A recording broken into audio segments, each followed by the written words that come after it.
Inside that wound, it just feels like no one's there. It feels like no one's there to support you. It feels like you're completely alone. And the intensity of the emotions were so massive. It's like there's so few people that can even hold space for you. And that, from my experience, there was so few people that could even hold space for me inside that amount of pain. So few people that could even be present with me inside that pain, because let's face it, people can only meet you to the depth at which they've met themselves. And most people haven't met themselves that deeply. And no one's going to take this pain away from me. I had to learn many, many times a day how to reparent, many, many times a day how to update this little girl inside of me that was losing, her best friend in a way, like losing and unraveling this trauma bond. It was like my needy little girl was like losing her caregiver. That's what it felt like. So it was unraveling this trauma bond, unraveling this codependency, and trying to make my way through this core wound of abandonment, which I wouldn't wish upon my worst enemy, to be honest. It was so intense.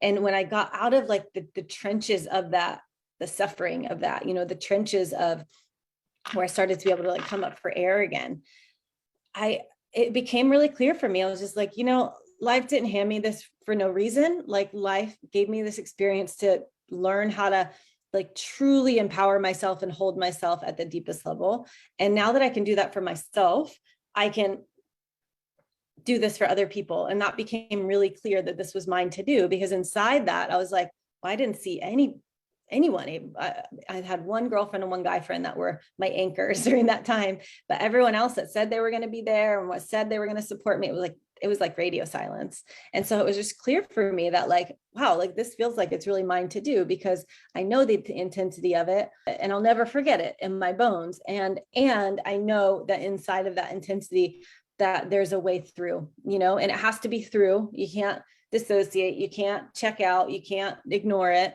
You have to go through it. And there's a way that I learned, especially specifically with reparenting work, has to be so precise and it has to be so authentic. Your words to your inner child have to be so authentic, or else it's not going to work. It's just not. Like, I'm somebody that I think I half-assed inner child work for years. But then when it came down to this particular dark night of the soul, when I realized, wow, like no one's going to be able to take me out of this pain. Like no one's going to be able to do this for me. Even if somebody sat here in front of me and listened to my whole thing of what's going on for me, whatever words they say are not going to take away my pain.